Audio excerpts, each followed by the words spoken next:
Member, we have minority reports, What not the from any side, but they are all from Parliament. what many MPs have not engaged themselves with is that the rules allow minority report. They can actually be 5. There was a case here when we had about 4. Madam Speaker, this particular bill, as the main report has said,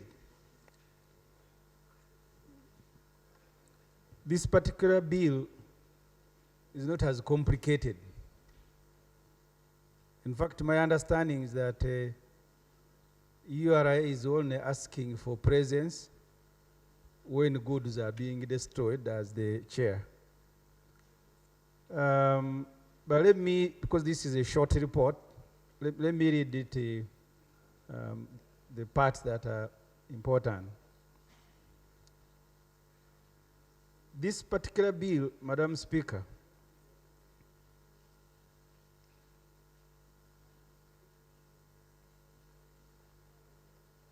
compliance with the law. The certificate of financial implication the Minister of Finance, Matia Kasaija, issued for this bill does not meet the requirements of Section 76 of the Public Finance.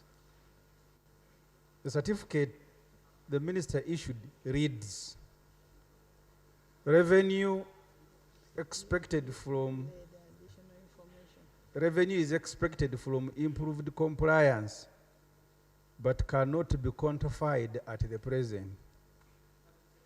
The clarification in when a report is being read. You know, those are issues you can raise after.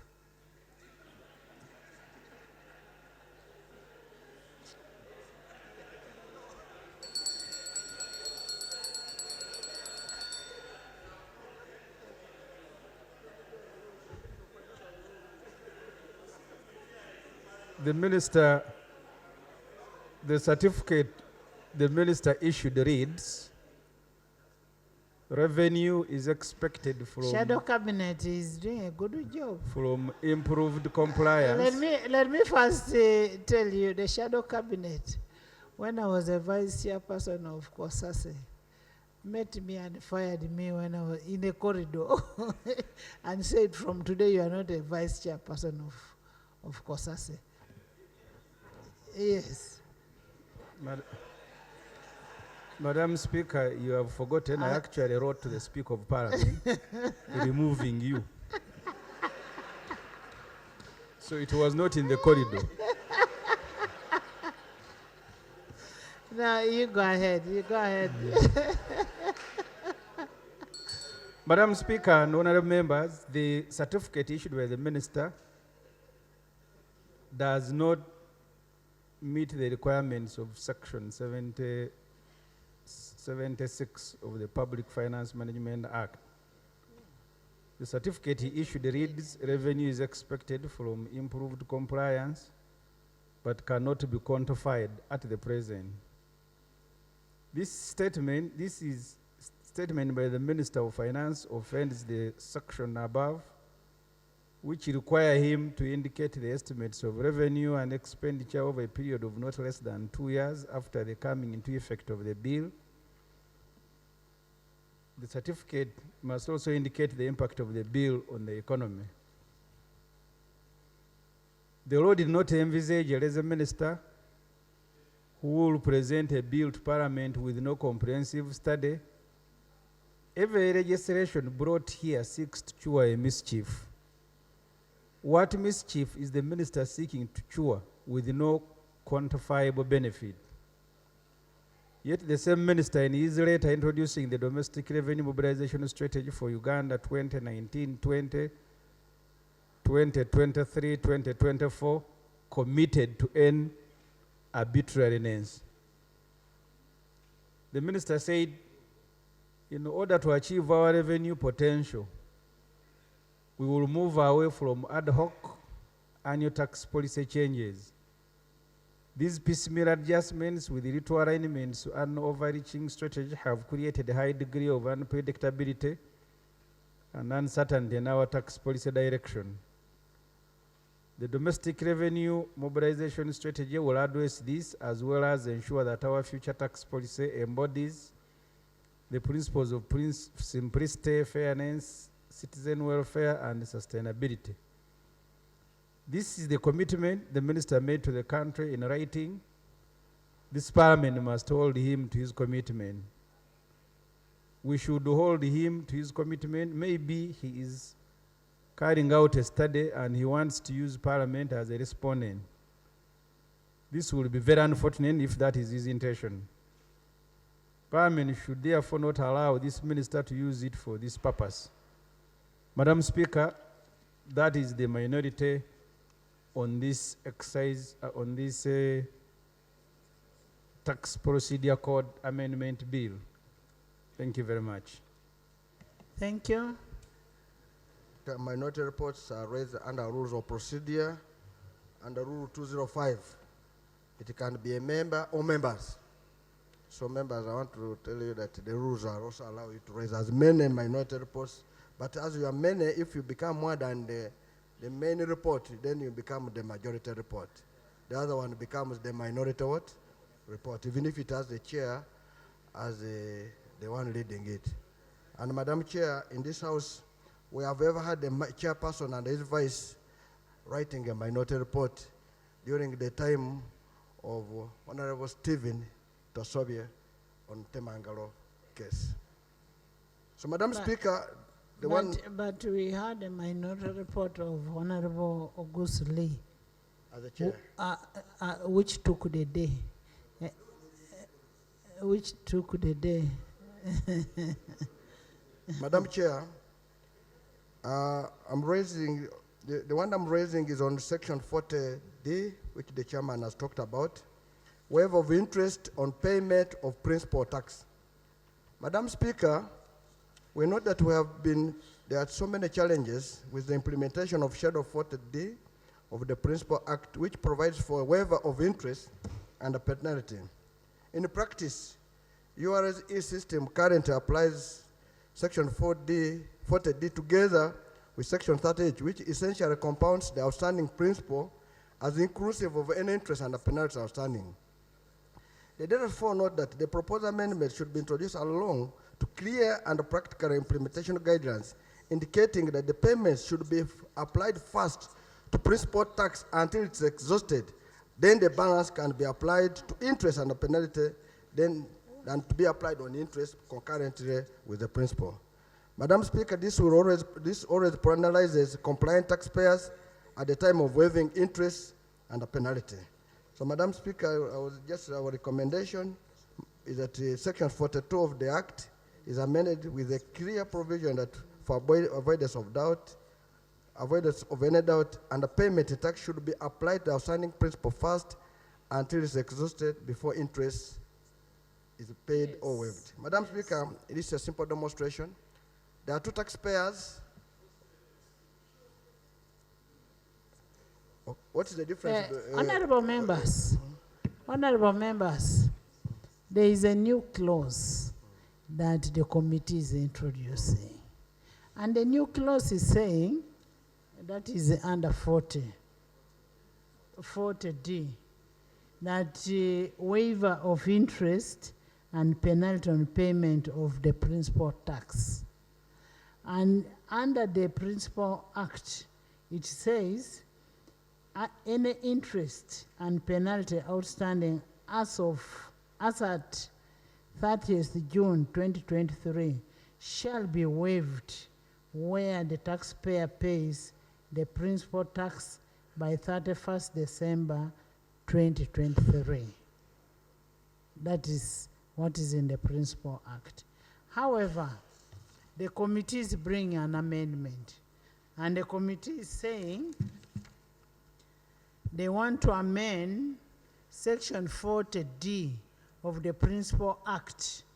Section 40 of the Principal Act in subsection 1 by substituting the words 30th June 2023 by 31st December, meaning you're having 2 financial years. You're moving away from the financial year of June to the calendar year of December. And that is what, Honorable, if I've understood you well. Madam Speaker, on the committee as it has raised, it's saying, first of all, there are larger issues with URA which are not even in the law. What I want to put up across, for example, you are 2 taxpayers. Each of you has a principal tax of 100,000 with interest of 50.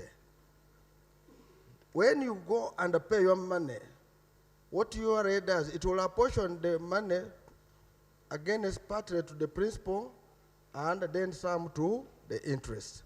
Now, I want to give 2 scenarios. I, Nandala, I am a good taxpayer. Amos, our chair, is a bad taxpayer. Okay. No, no, I have never. So, Madam Chair, okay, Amos have withdrawn. Okay. There are 2 taxpayers, A and B. One is a good taxpayer. He tries to pay his tax. So as he's paying his tax, part is used against the principal and partly at the interest. Now I want to give a scenario, 100,000, interest 50,000 and a penalty. Now the bad one waits knowing that the committee, Parliament one day will waive. Now when it is waiving, for him they will waive the whole interest and the principal will be allowed to pay would be 100,000. While the other one who did some part payments, he paid 65,000.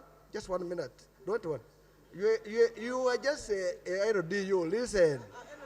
70,000. Order. Madam Speaker, you allowed me. I have refused your order. Order. I cannot get order from LDU. Order. The Speaker has refused. Honorable Nganda, order. Madam Speaker, is somebody Respect allowed the to order. get a microphone before you tell him? Order, Madam Speaker. Honorable members, decorum. Decorum is very important. What was your issue? Madam Speaker, he got up and got a microphone. What is the amendment you bring? Madam Speaker, the amendment is simply that when a taxpayer pays money, it must be first be applied towards the principal before applying it to interest and penalty. You come. But I thought... Thank you so much, Honorable Nganda, for accepting my clarification. The issue we are dealing with, which the committee has proposed, is that we have taxpayers who are experiencing difficulties in meeting their tax obligations. And as a result of that, they have not only incurred their tax due, but they have also added penalty and interest. Now, we want to make things easier for them by giving them a specific period whereby if they can be able to pay the principal, then penalty and interest is waived. Are we together? Now, just a minute. Now, the question now should be, how do we achieve this? Section 40D, which we are referring to, expired. It expired as at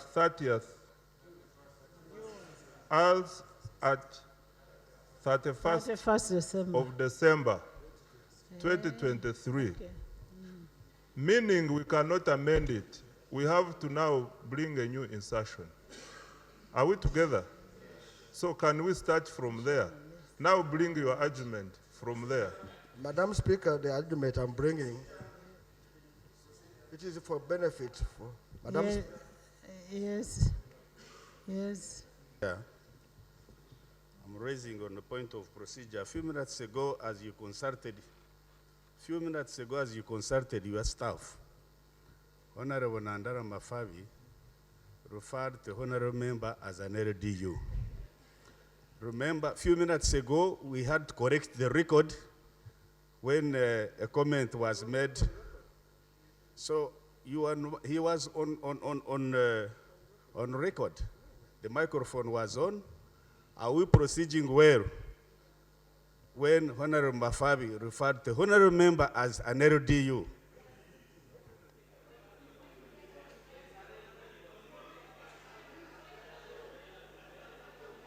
Are penalizing those who are good taxpayers and leaving the bad one. So the reason I'm raising is that we must make a law that URA must apply the principle first of paying. When I pay money, first you apply it towards the principal, then the balance can be applied at the interest. They have issues to be responded to by the minister. There was an issue that was raised by Honorable Ssemujju on the certificate. Yes. Another legal challenge. The addendum that was tabled was to the Certificate of Financial Implication for Value Added Tax Amendment Bill 2024, which we have issues with. So I wanted to inquire so that we get a good understanding. Both reports, the committee report and the minority report, are to the effect that the Certificate of Financial Implications for this Tax Procedures Code Amendment Bill is defective. How do we remedy it? Because the remedy they provided was for the earlier one, the VAT Amendment Bill. So now we still have a challenge here because both reports are raising this challenge. We need to deal with it.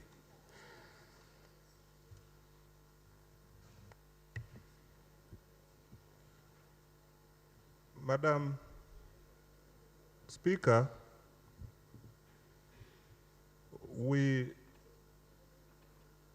I wish to lay on table the additional information to the Certificate of Financial Implications for the Tax Procedures Code Amendment Bill 2024.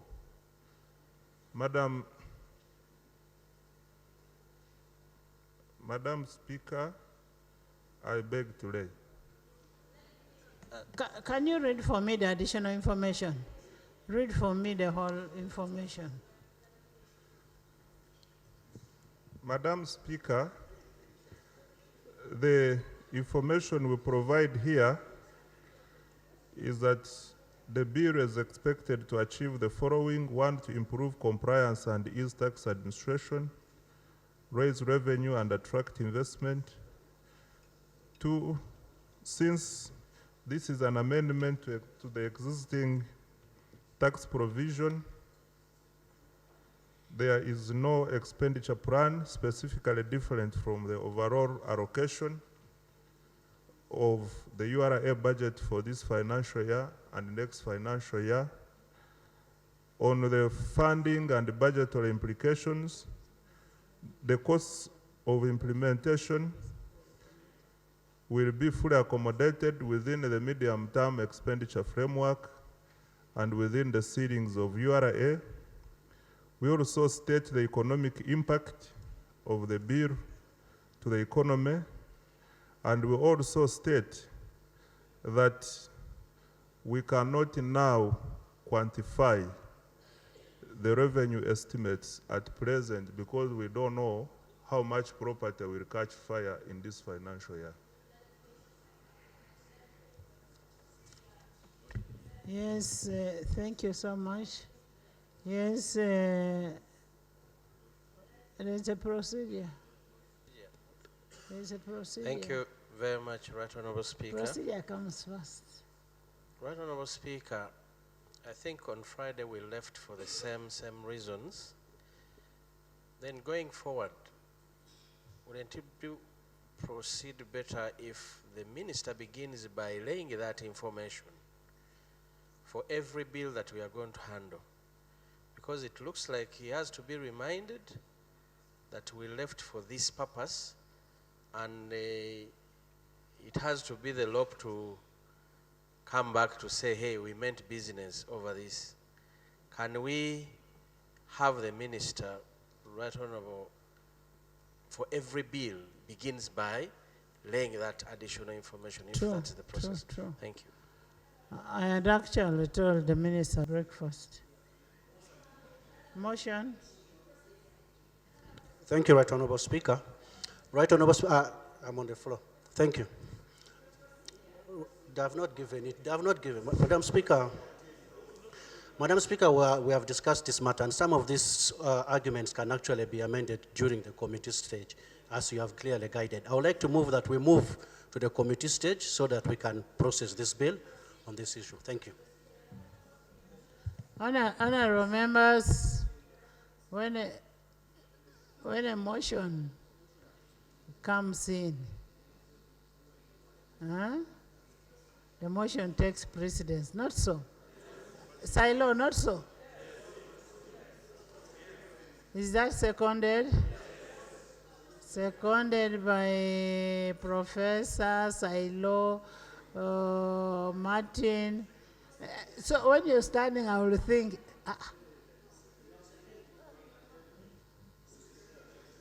by the whole side, the right, the NRM side. I put a question, those in favor of the motion for us to go to the committee stage, say under control, nay? The ayes have it. 24 be read the second time, those in favor say under control, nay? The ayes have it. The Tax Procedures Code Amendment Bill 2024, Bills Committee stage.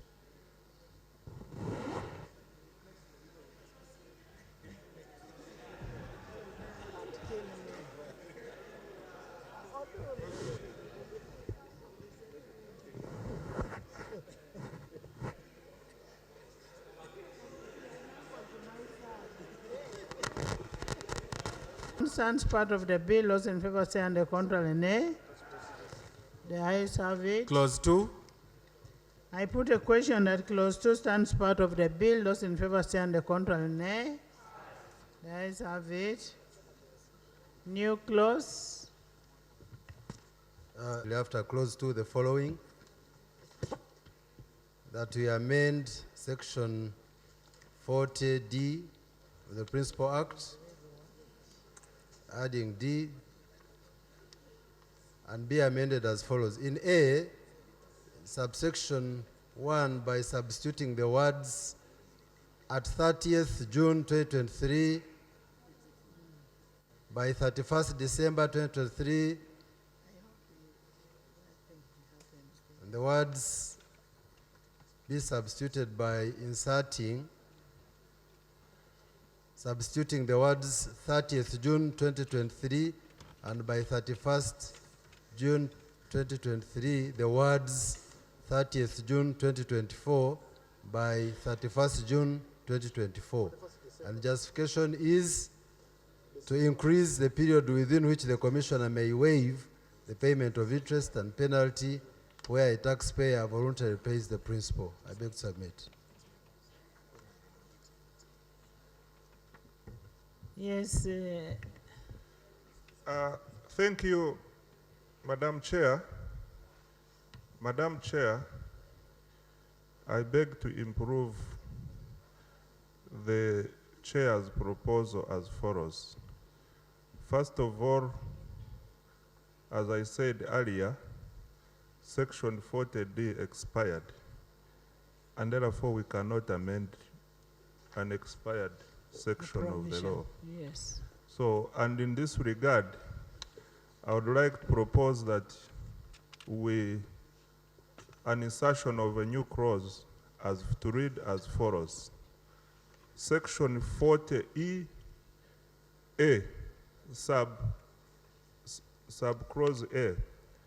Any interest and penalty outstanding as at 30th June 2023 shall be waived where the taxpayer pays the principal tax by 31st December 2024.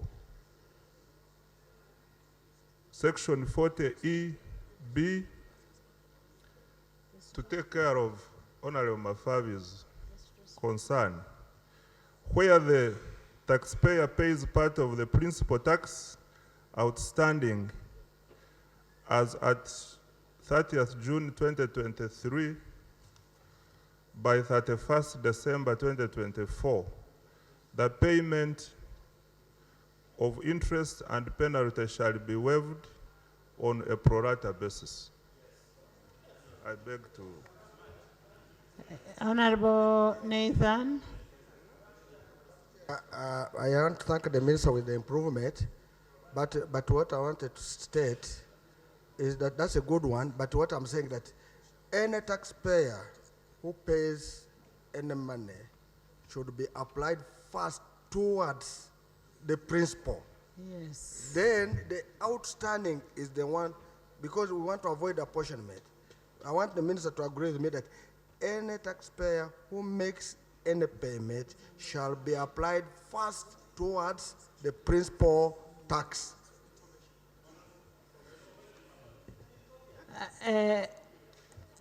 Yes.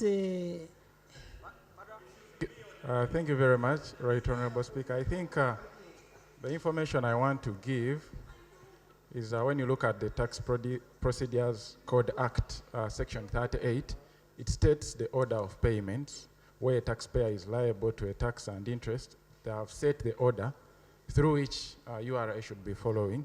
And the first item is the payment should go to the principal tax, then bit should go to the penal tax, then the balance remaining is applied against the interest due. I think it's about implementation. URA probably is doing it wrongly. They are not following the law. It should be administrative. Yes. So are we okay with the amendment of the minister? Madam Chair, I think that I want to thank my colleague for raising for clarifying, because the law is there regarding the prioritization of the taxes paid. So I think we should support the minister's proposal, because the problem here is about ledger reconciliation to establish taxes due. So with the proposed amendment by the minister, we should be able to see at least the proper application, and following the law, the taxpayer should not have a problem. If you pay full, you have full waiver of interest and penalty. If you have part, then it is dealt with on a pro rata, but dealing with the principal first. Madam Chair. Honorable Katesh, I think what you have heard from Karim, Honorable Karim, is saying under the law, you should first apply any tax paid on principal. But these guys in the banker bench, they always, whenever you pay, they apportion a portion on principal and a partly to the interest, which is wrong. And that's why we want that the minister has come. He has said it, and now it is since they have heard where you have erred, it is high time you corrected with your ledger. I thank you.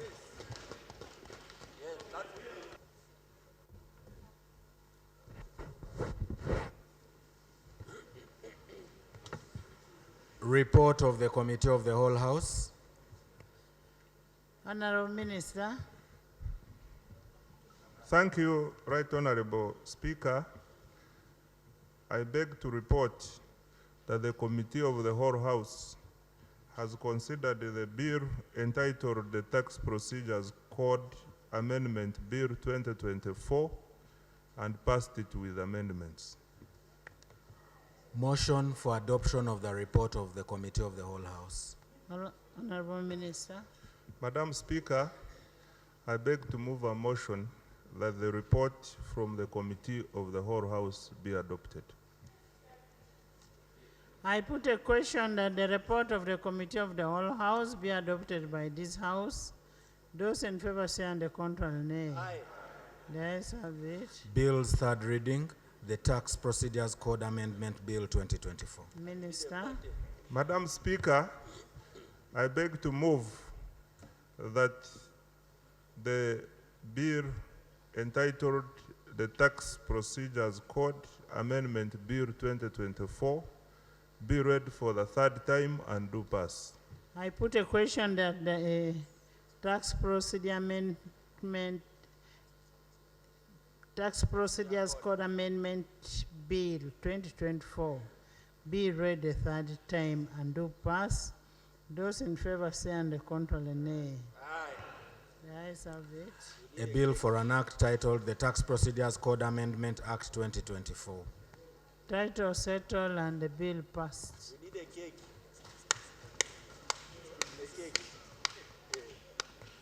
Bill's second reading, the stamp. To move a motion that the Stamp Duty Amendment Bill 2024 be read for the second time. Seconded. Seconded by Taka Moma. Charging equipment and for other related matters. Chair.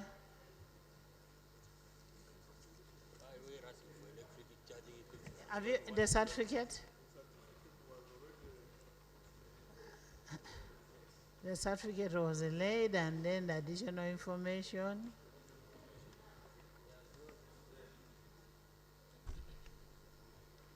Bambi sympathized with the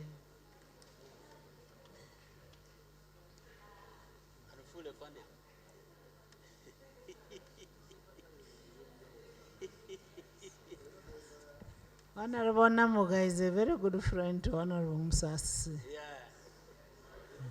They adopted friends. For some time. Mm. Madam Speaker, we accompany the bill with the certificate of financial implications. I now would also wish to provide additional information to the bill for use by this House. I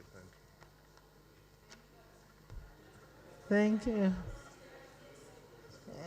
Why don't you read your certificate, your additional information? Aji made congratulations for a baby girl. Congratulations.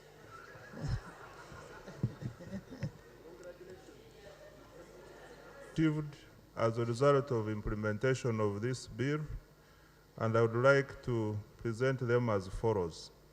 One, it will encourage businesses to invest in new projects, expansions, and innovations which lead to increased productivity, job creation, and economic growth. Two, it will enhance Uganda's competitiveness by enabling businesses to access affordable capital. Three, it will encourage entrepreneurship by making it easier for businesses to access funding, hence innovation, competition, and diversification within Uganda's economy. In terms of expected expenditure, we intend to implement this bill using the existing resources already provided for under URA budget for next financial year 2024-25, and also we have provided the cost for financial year 2025-26.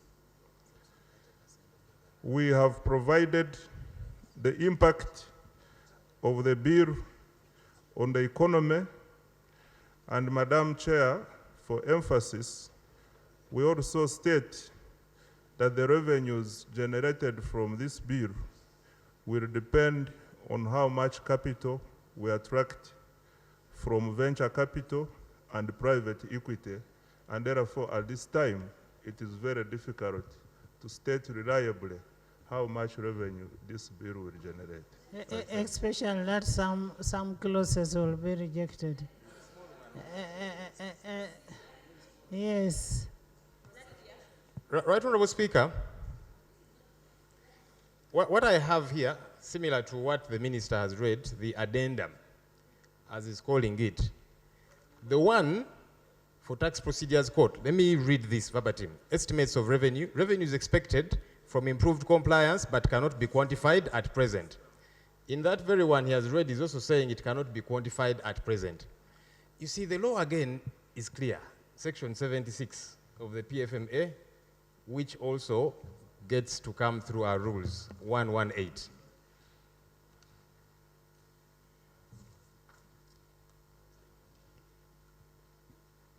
So the law says the certificate shall, not may, shall have estimates of revenue and the expenditure. Now, when you come and say, we cannot estimate at the moment, because you see, it is not saying give us the exactness.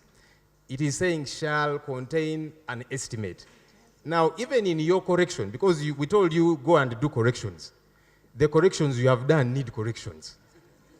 Because here, you're also saying the revenue expected cannot be quantified at present. That's what was in the earlier certificate, which was considered defective. So in this very one, you're also saying cannot be quantified. Deal with what the law is saying. First answer that. Madam Chair, the law referred to the Tax Procedures Code. And in the Tax Procedures Code, the substance of this bill was clause 2, which deals with destruction of goods. What we are telling you is that at this stage, it is very difficult to measure the extent of damage of trading stock. It is very difficult to measure how much stock will expire in the period. It is very difficult to measure the extent to which stock will be obsolete. And as a result of that, this is why we are saying there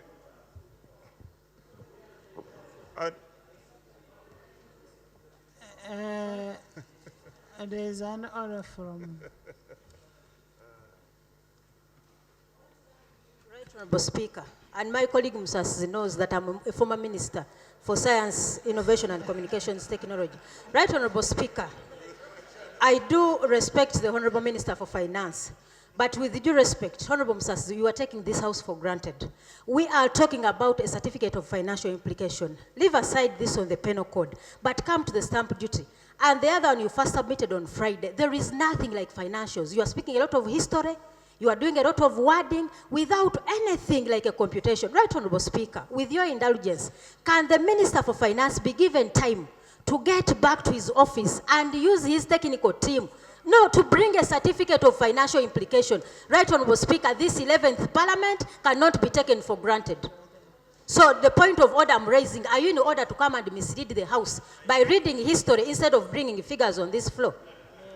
My friend Honorable Namuga, don't worry. Madam Speaker, I wish to inform Honorable Namuga and the House that procedure. in respect... No procedure. Are we here for procedure or substance? That in respect of income tax, we give estimates of revenue.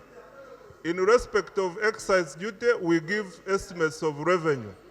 In respect of VAT, I also provided information on revenue. Honorable members, we need to understand the kind of taxes we are dealing with. When somebody says you may not be able to anticipate what kind of goods will be destroyed at what particular time, tax expert. Madam Speaker,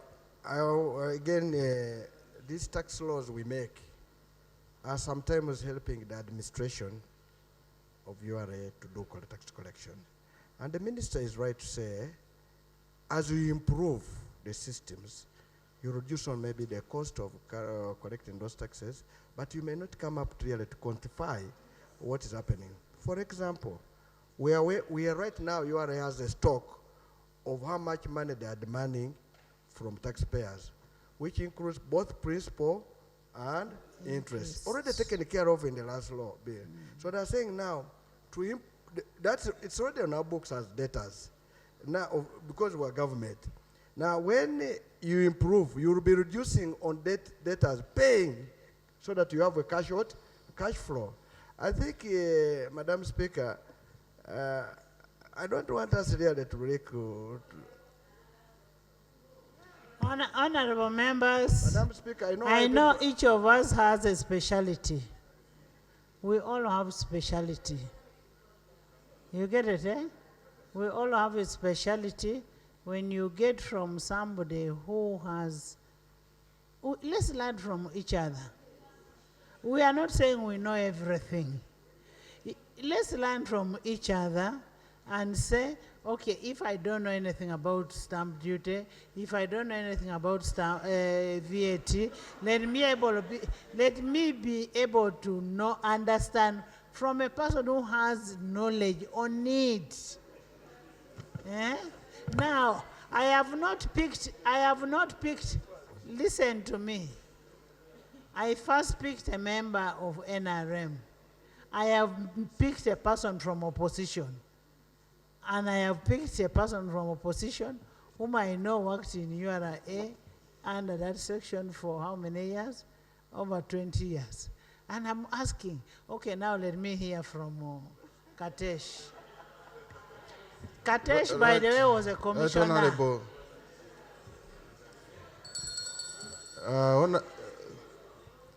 Right Honorable Chair, you know there are things we should do. We should just analyze practically.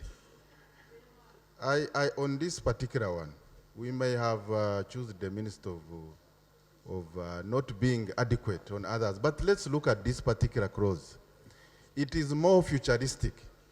It is saying when the taxpayer, at the time he's going to report the destroyed goods, where do you expect the minister at this point to know how many taxpayers in future will apply to have goods destroyed? Number two, even on the cost involved for that particular one, hold on. The minister has indicated that the costs involved will be taken care of through the normal operations of the existing URA budget. So for this particular clause, I don't think we should be arguing about the figures because it is more futuristic.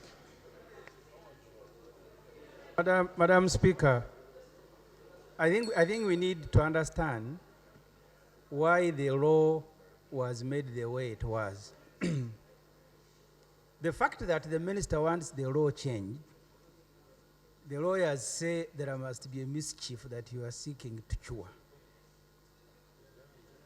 Even if you didn't do economics, what you will come here and tell Parliament, because the law that is being referred to here that we have just changed, the Tax Procedures Code, you want to be present when goods are being destroyed, which is innocent. All that you need to do is to look at the history. How many of such incidents happened last financial year? And then you will know they were worth how much. But you can't come here and claim with your economics that I cannot quantify. Let's not hide. Where you have made a mistake, I agree, and then say sorry and we move on. But you can't come here and say it is difficult to quantify. Because these goods have been destroyed before and you know how worth they were. So that's the figure you bring here and say, because of this, we have lost so much income because you are not present and we can't be sure. Honorable members, we will not debate in anticipation. Maybe let's first hear from the reports, both reports, so that the report should be able to educate us what it is. This time, Madam Speaker, you are right. Let us see. Madam Speaker, I want to state this. I am not, if there are people who are good at dancing, I am not good at it. But when I'm coming to state, I want us to have real respect for each other. No, don't worry. We shall deal with it. You see, even the media have talked about me, but I know if somebody is talking about you when it doesn't matter, you don't need to worry. So, Madam Speaker, what we are raising is that where we know an issue has a point, we'll always raise. If they are going to destroy goods, for example, as they have said, what is the problem? The URA staff, I don't want to go into that's the past. Now, when they are talking of something which is going to streamline operations, it is just improving operations, but the man will be continuing to be paid the same salary while doing the work in a better format. So I want to state that we know all of you have a lot of knowledge, but where you have limited knowledge, please.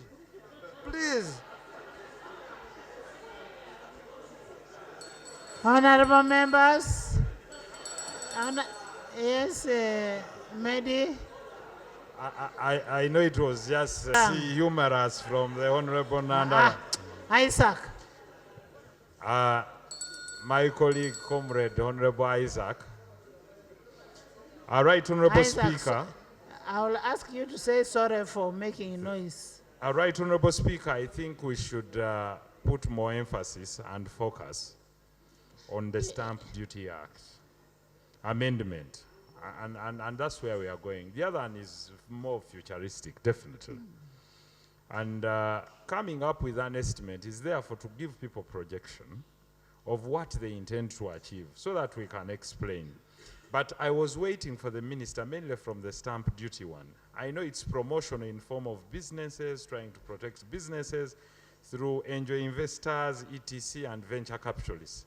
Now, tell us what you're trying to cure here, what will gain in the future, probably, because most you're proposing in the stamp duty are really like exemptions. Are you trying to promote clean environment? Are we bound by something? So try to tell us that by the exemptions you're proposing, right, Honorable Minister for Finance, this is what we exactly achieve, and you try to quantify it. And you say that the estimate of what we intend to achieve. Not all achievements can be quantified. Absolutely, but the value can be given. Definitely, not everything can be quantified, but let's see what we intend to achieve. And if so, what is the mischief you're trying to cure here? By saying probably we frustrated company X, Y, and Z that intended to invest in Uganda, but as a result of our policy of taxing the manufacture of maybe tools that are used in manufacturing electric vehicles, it diverted and went to this country. Okay. What are you trying to cure? Thank you so much, Right Honorable Speaker. Right Honorable Speaker, all the reports, including this one, they're talking about inadequacy of the certificate. When the certificate is presented to us here, who is analyzing it to see whether it is now adequate? There is no analysis of the certificate. We are just tabling it as a formality and set it aside.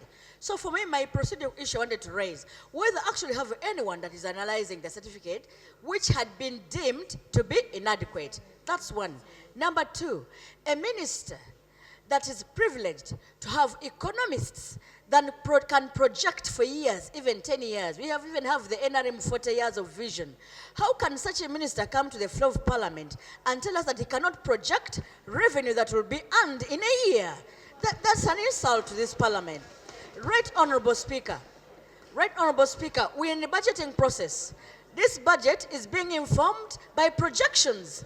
We are projecting revenue from each source where we are likely to get money. How could the minister come and stand before the floor and say he cannot project while actually he's budgeting? Is the minister informing us now that he has no budget to tell us? Because the whole budget is full of estimates. And one of the estimates in the budget is actually money from this stamp duty. So I agree with the colleague that the minister taking us for granted. He has just refused to give us information. He has this information with him. He must inform us how much money he projects that will come from this stamp duty. Number two, as we move forward, we need to know who is analyzing these certificates to tell us whether right now they are adequate or inadequate, because the two reports, all the reports have condemned his certificate for having been inadequate. The colleague is giving me information and I'm willing to take it. Additional information is from other mathematicians. Honorable, you just don't take the... You need to relax. Relax. Calm down. Relax. Don't put too much emotion. I don't have an ambulance here. You relax. You relax. There are things that we have to go and discuss on this, especially on the issues of land, on issues of what. There are issues we are supposed to discuss on fuel. Madam Chair, thank you so much. You cannot in any way assume that you can project a revenue that will come from it. The law is stating that if you are to destroy stock, then you must report to URA. So how do you expect the minister to put a figure to such a projection, such a law? Projection. Because if you want him to use the past information, it will not work that way. Because this is a preventive law. It is going to cease. Richard, we are on a stamp duty, not procedure. Maybe. Stamp duty, which is encouraging. which is encouraging. Right, Honorable Speaker.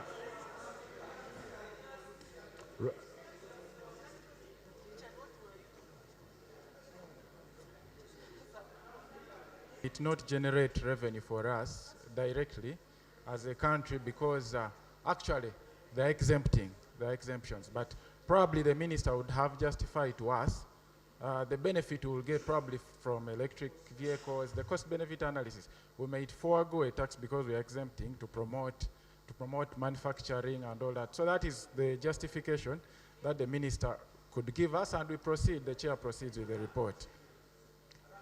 Chair, you give us a report. Beg your pardon. Allow me, therefore, to go straight to the gist of the matter in the report. 4.2, clause 2, amendment of the of the Stamp Duty Act 2014.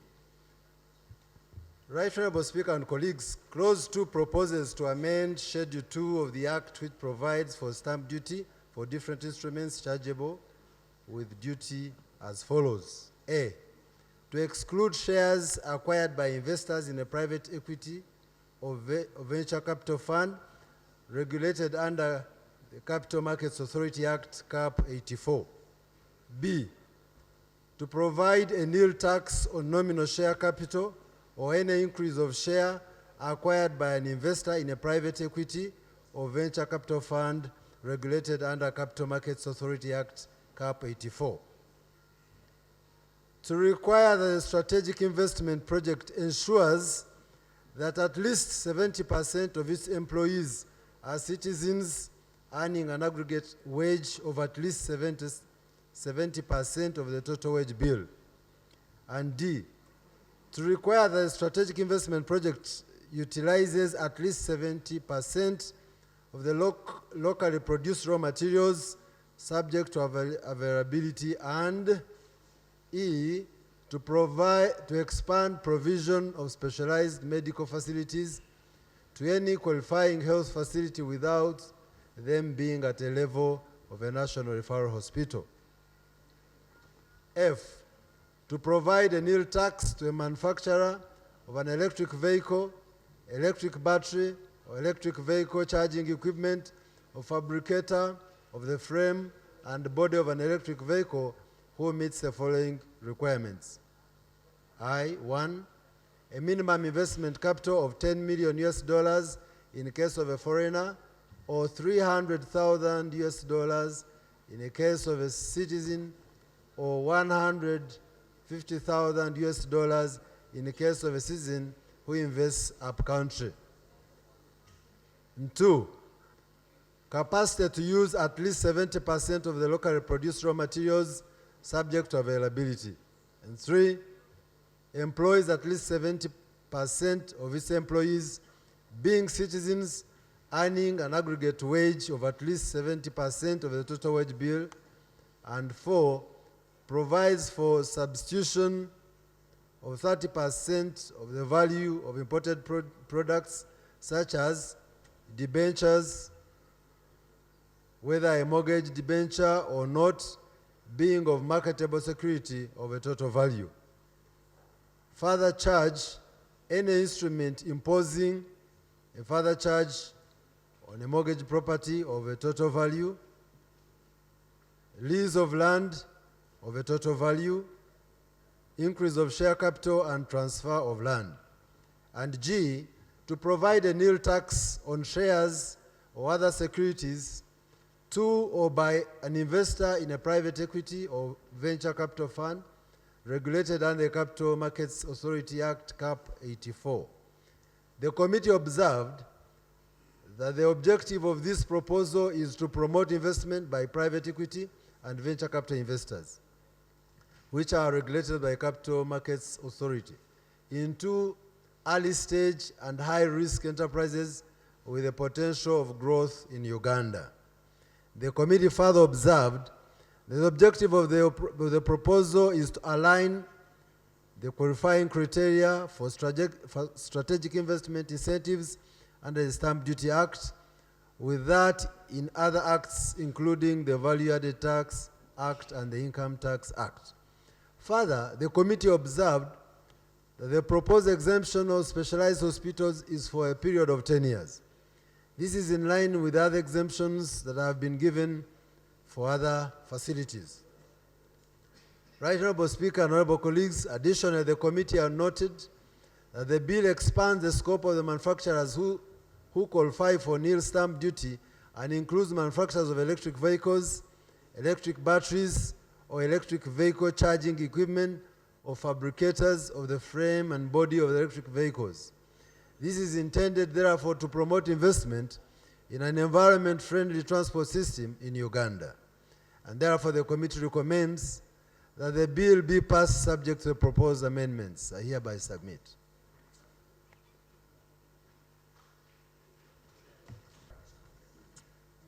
The minority report has 3 areas of dissent. But maybe to make it very clear from the beginning, let me begin with the introduction. The stamp duty was read for the first time on March 28th, referred to the committee. The main issue in this bill, and that's why I wanted to start with the introduction. The main issue in this bill is tax exemption. The beneficiaries of this exemption include manufacturer of electric vehicle battery, electric vehicle charging equipment, or a fabricator of the frame and the body of an electric vehicle. National referral hospitals have been benefiting, but this bill now is saying you did it. So once that has been dealt with, mainly exemptions, the first area of dissent is non-compliance with the law. The Public Finance Management Act, let me read very quickly, makes it a requirement that every bill presented to Parliament shall be accompanied by a certificate of financial implication.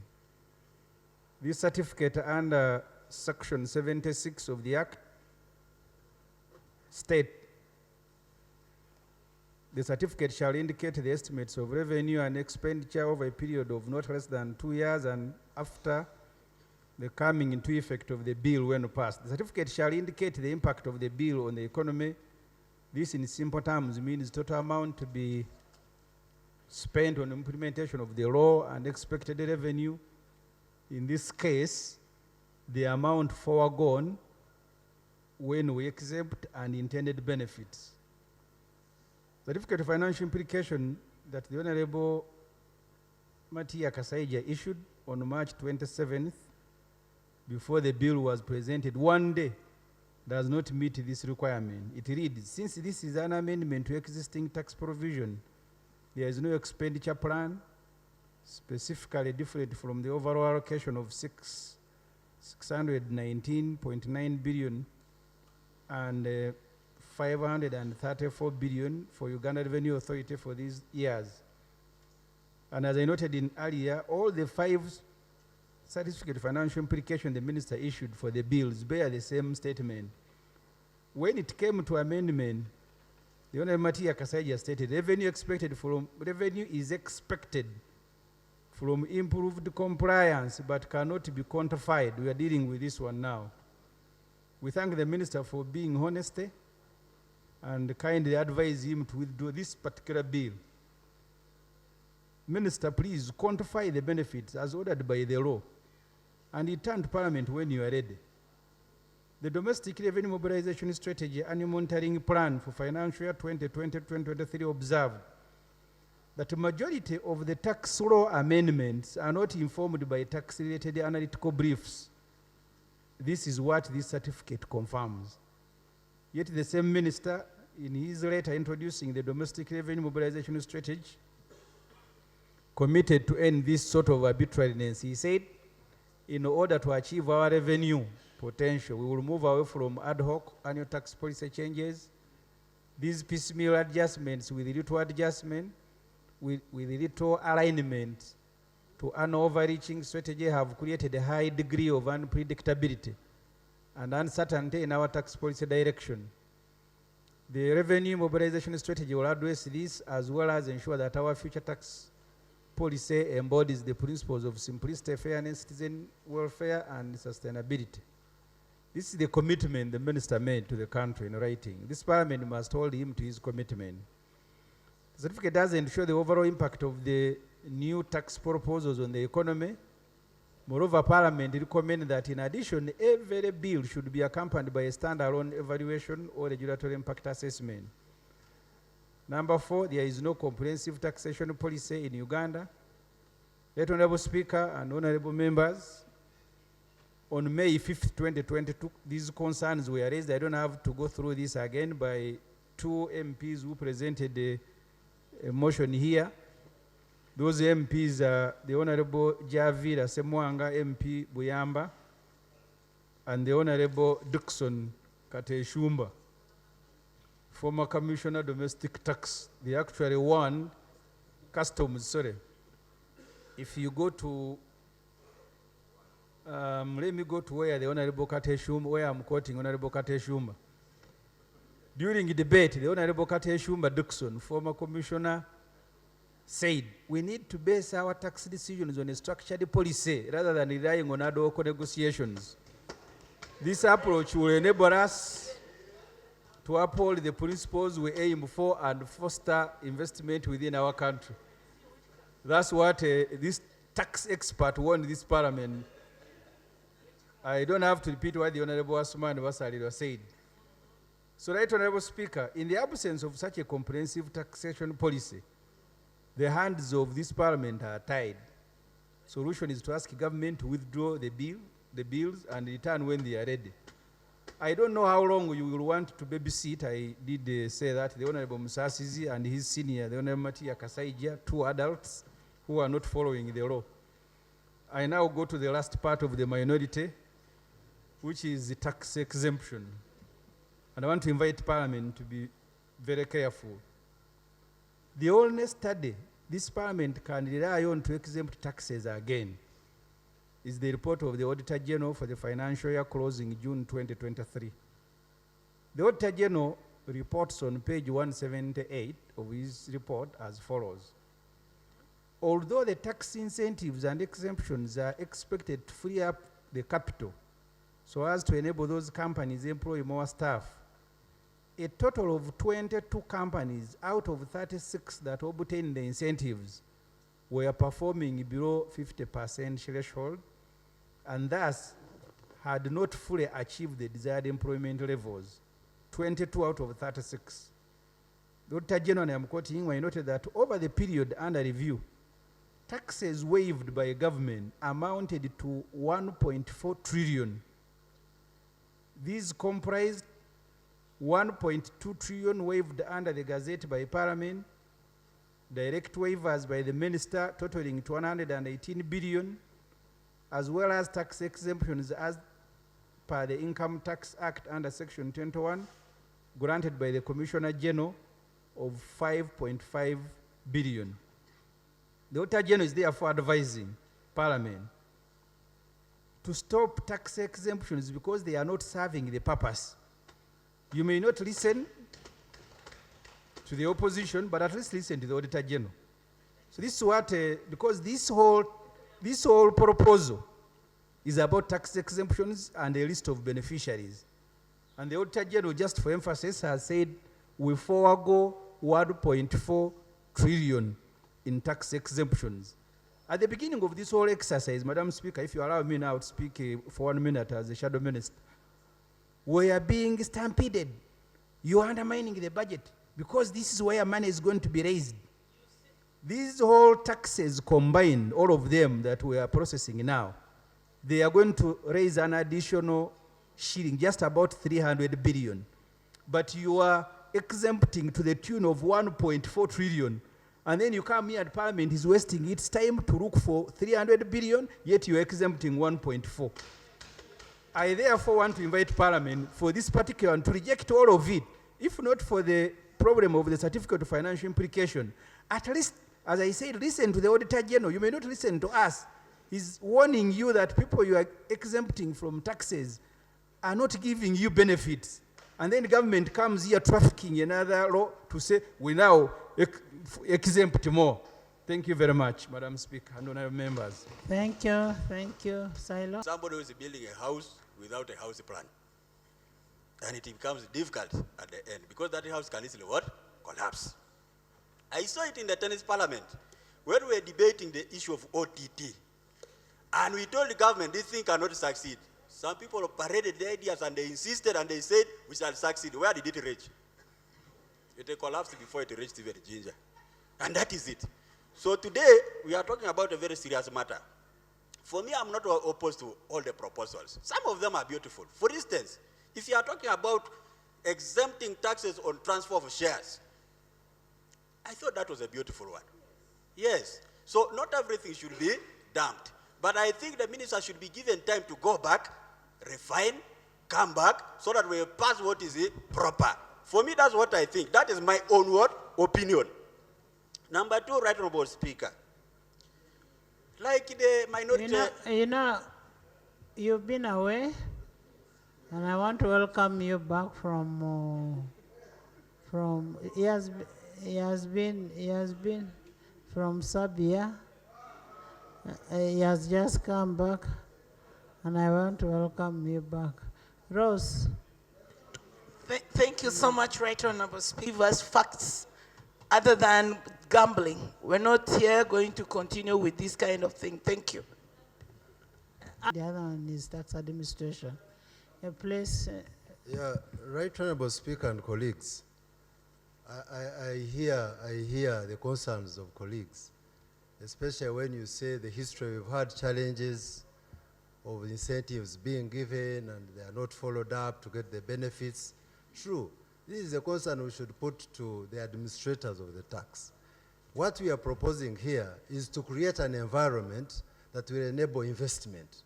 And these are good proposals. The concern of following up to make sure the benefits are realized is another thing that is administrative. Yeah. Another arm of government. The concern the members have raised. But we are in a very competitive East African region. I happen to represent an organization in this region. As we speak now, Kenya, you can Google online. Kenya has banned the imports of all billets. What's the purpose? One, to create jobs. And if I heard Honorable Mos saying, import of all billets for all steel manufacturers in Kenya, you must get billet locally. What did Ruto do for that purpose? So that it creates jobs for the young people.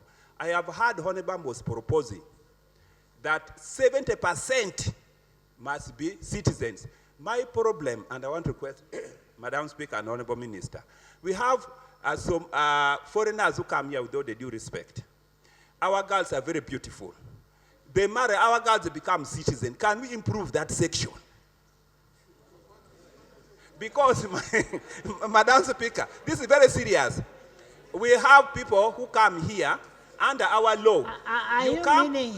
Are you meaning a stamp on the marriage certificate? I'm trying to say that the proposal of the chairperson of committee is very good. Will help our young people to create jobs. Because saying 70% must be citizens to call and to get jobs. 70% if you have a company called Anita Mong Foundation, you have been exempted, you must employ 70% of Ugandans. But my concern is, Madam Speaker. Me, I'm not a foreign investor. No, I'm just I am a local one. giving an example, Madam Speaker. My propose an improvement that I require from Chairman, that you can be a Sudanese, you can be a Somali, you come here because Ugandan girls are very beautiful, you marry, the next day you are a citizen. So you will qualify to become an employee, part of that 70%. What some countries do, you must be an indigenous citizen. Your father should have lived there for 20 countries, for 20 years. You get me? So we do that provision. Thirdly, Tanzania has just passed another law of the exemption we are talking about here. Same provision. Jobs to Tanzanians, and they even put a provision that you are only allowed to have a foreigner to become a corporation secretary, managing director, and accounts. All the jobs downward must be a Tanzanian. So colleagues, any provision that creates jobs for Uganda is good. But anything which does not create job, I am against. Honorable members, I want ourselves to be the implementers of collecting taxes. Ethel.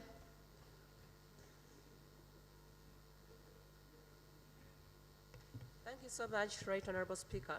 Right Honorable Speaker, before I get to the matter, a point of privilege. Can we have the certificates, the additional information uploaded onto the system? You know, you've made us IT compliant. We cannot all come to your desk and look at what the minister, since we still have them. Additionals. Yes. And I will not defer at any one time with the minority report. Okay. Thank you. Hey. Honorable members in the public gallery this afternoon, we have people